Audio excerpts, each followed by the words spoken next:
it is time that we begin, or I begin, another edition of my Harvey Hot Hand. And the same thing with the picks. By the way, this is brought to you by Dr. Squatch. Link in the description, drsquatch.com/Nathan Harvey. You get $10 off orders of $20 or more. Thank you for supporting the channel and what we do here at the Harvey Hour. You might be thinking, you're some random guy on the internet. Why should we trust your picks for the best bets of each week? Well, here's a little bit of the data for you. So in 2023, last year, I went 52, 32, and 6. That's 61.11%. I would have returned you if you did $100 a week. So $20 on each of these bets. You would have returned $200 back in your pocket. You would have made a over $200 profit.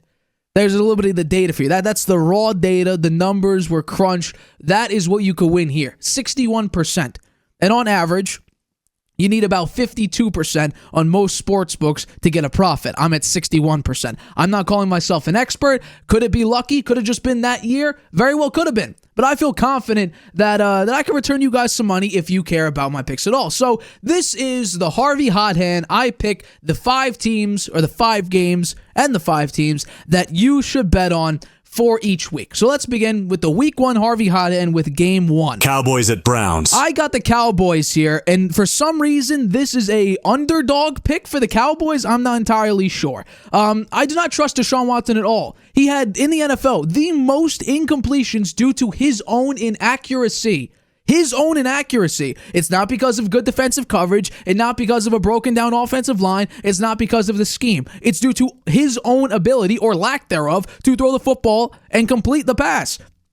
So I'm not trusting Deshaun Watson whatsoever. And in those games he played last year, they went 5-1. Yes, great record. They also averaged the most carries per game and had the most carries in the NFL during that span, with Nick Chubb out there for a number of those games. I don't think Jerome Ford is going to give you the same level of production that Nick Chubb would. And I think really the Cowboys have something to prove. Dak Prescott's playing for a contract. He's also needing his MVP revenge. He was the runner-up for MVP last year and probably played his best football of his entire career. I'm saying he comes back strong. CeeDee Lamb got his contract. I think Micah Parsons is going to be playing for an extension as well. Jerry Jones needs to get something going, and a great start to the season would be to get a win over the Cleveland Browns. I'll take the Cowboys to upset the Browns, win 27-24, and obviously cover the plus 2.5 point spread. The next one, Steelers at Falcons. This one just got a little bit better, I think. The Atlanta Falcons will beat the Pittsburgh Steelers. Think about this. It'll be Russell Wilson, who was limited in practice. It looks like Justin Fields will be the starter, but we know what Justin Fields is.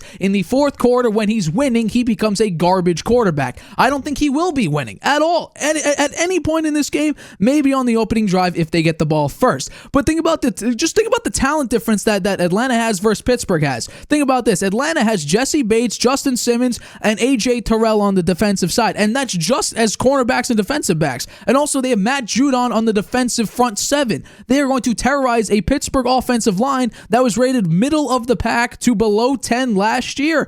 The Falcons have a top 3 offensive line. They have Kirk Cousins over Desmond Ridder, and they still went 7-10. I don't trust the Pittsburgh Steelers at all. I'll say Kirk Cousins, he may be a little bit rusty, but if he's rusty, hand it off to Bijan Robinson, who probably will be a top-tier running back. Already is a very, very good running back, but will be this year a top-tier running back in the NFL. Think about this. Kirk Cousins excel with Justin Jefferson, Jordan Addison, and also with T.J. Hawkinson. He has a version of that. I'm not saying it's anywhere close, but he still has that type of talent where you have a good wide receiver 1, a pretty good wide receiver 2, and an effective tight end. Also had a pretty good running back most of the time, Dalvin Cook, and now he has Bijan Robinson. I'll take the Falcons to win and cover the minus 3.5 point spread. The Falcons win 23-17. Texans at Colts. This one is a little bit of a risky one, but I'll take it. Texans minus 2.5 point favorites over the Indianapolis Colts. I'm taking to just who's the better team in general. CJ Stroud last year shocked a lot of people, besides me, because I knew CJ Stroud should have been the first overall pick, but did I expect him at MVP level midway through the season? No, I did not, but he played extremely, extremely well, so much so I have him in my top 10 quarterback list, and he's basically near the top 5 already, and he's only played one single season. But think about this. If we take a look at the talent, Josh Downs is out for the Indianapolis Colts. So they have Jonathan Taylor and they have Michael Pittman. Those are your 2 big guys, and they also have A.D. Mitchell as well. I'll throw that out there. But Anthony Richardson, we haven't really even seen him. He's played 4 games, and we already know kind of what he is. An extremely athletic quarterback who takes a lot of hits and is pretty inaccurate with the football. Although, you take a look at the Houston Texans side, they upgraded their offense, which was already a good offense. You got Stephon Diggs, Tank Dell, Nico Collins, Dalton Schultz, Joe Mixon, an improving offensive line. Defensively, you have Danielle Hunter, Will Anderson, Derek Stingley, who's healthy. I mean, I can go down the list here. DeMeco Ryans seems like a great head coach already. I'm going with the better quarterback, the better built team, and really, if it comes down to it, who throws a better pass? That is indeed C.J. Stroud, who is one of the best quarterbacks in the NFL already, currently, and this is only his sophomore season. I understand, sophomore slump's a real thing, but now when it comes down to this, I'll take C.J. Stroud to beat out the Indianapolis Colts, and win 28-24, cover the 2.5 point spread on the road. Second to last one. Rams at Lions. This one's risky, and I understand, but I'm trusting it. I'm saying that this game is a high-scoring game. Two offenses that are pretty good. Matt Stafford with Cooper Kupp, Puka Nacua, Kyron Williams. You also drafted Blake Corum. There's a lot of pieces to love on the offensive side of the Los Angeles Rams. Offensively for the Detroit Lions, it's still great. You have David Montgomery and Jahmyr Gibbs, who combined for over 2,300 scrimmage yards and like 24, 25 touchdowns combined. You also have Amon-Ra St. Brown, Sam Laporta, who is tight end one, the best offensive line in the NFL. Your defense is improving, and yes, the Rams are dealing with injuries, but I think it's going to be a high-flying offense. I think this will be a high-scoring offense, but I do think it'll come down to a field goal, or in this case, a 4-point game. I'll take the Lions winning 35-31. However, the Rams do cover a plus 4.5 point spread. That was 3.5 yesterday when I actually placed the bet, so I'm kind of screwed in my own bet. But right now, if it's 4.5, who's saying that Matt Stafford can't go toe-to-toe when his defense is failing? He already did it in Detroit.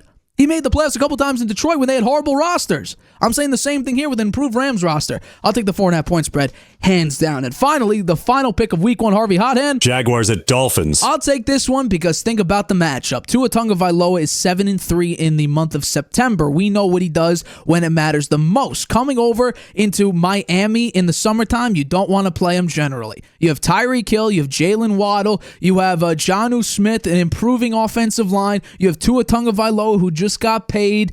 He's trying to make the contract worth it and prove that he's worth the $52 or $53 million that he made this year. You have Devon Achane, who had a great season last year, shocked everybody with his talent. You have Raheem Mostert, who led the league in rushing touchdowns last year. I mean, this is great. Your defense, yes, it took a little bit of a hit when you lost Christian Wilkins, but you have to realize that you also are going up against the 26th ranked secondary. I am fearing for that Jaguars defense. I'm fearing for it, exactly. But I am trusting the Dolphins will get it done. History says that they will. They're 7-3, like I said, in the month of September. I will take the Miami Dolphins to win and cover the 3.5 point spread against the Jaguars. They win 27-21, and those are my Week 1 Harvey Hot Hand picks. Hate it, love it, indifferent. What are your opinions on my choices?